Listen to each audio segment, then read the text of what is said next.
the core teaching of Buddha, the 4 essential teachings. So what we call impermanent, suffering, non-self, and nirvana. Meaning, impermanent meaning our life is like wave of the ocean, always go up and down. And normally we don't want to accept that. We want to ignore, suppress, we look for permanent. But what happened, the life surprised us that life is not permanent. Life is like stock market, up and down. So if you try to kind of like pursuing that idea of permanent, then every time we feel disappointed, unexpected surprise. And based on that, then anxiety, panic, low self-esteem, loneliness, so many emotions, hatred, anger, so many things comes. But if you accept life is like wave of the ocean, actually life is very interesting, very colorful. For example, many people go to the ocean for surfing, swimming.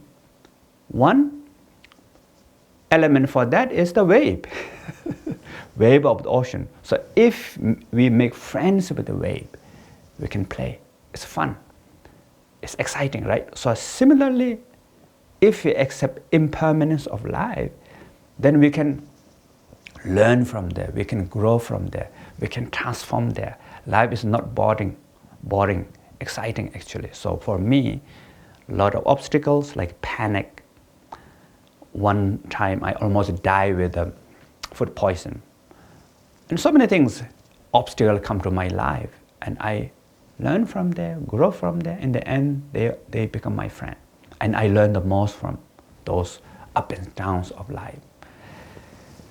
So then that up and down, why we cannot let go? Because it's coming from what we call suffering. Suffering meaning the deeper level we feel like incomplete, dissatisfaction, hollowness, and looking for meaning, feeling of longingness. And that also based for loneliness, insecurity, sometimes what we call background noise, that's suffering.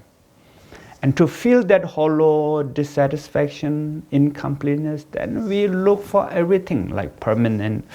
We look for like fame, power, money, everything. But these things cannot feel that hollowness or dissatisfaction or incompleteness. And then if we cannot feel, then suffer more. So it's become like cycle. That is what we call suffering. But actually, the Buddha said we need to really see the core feeling deeper level, that's suffering. And if we work with that, if we transform that, then we really feel completeness. We don't feel hollow. And we feel like we are coming home. We can be with ourselves. So these teachings are suffering. So when we do that, then how to do that? How to feel that? That hollowness is the non-self practice. Non-self meaning there's not nothing, but not solid existing like what we perceive normally.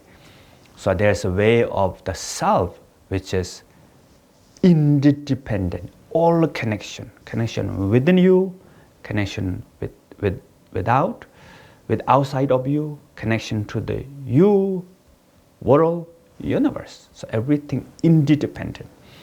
And through that we can develop loving kindness, compassion, awareness, wisdom. Then the last is nirvana. So nirvana is the result of this practice, the freedom, liberation, the lasting happiness we can find from the within. So these ancient practices are really relevant now in the modern world. It is timeless practice. So I'm practicing this also, and normally I'm sharing this practice that to everyone.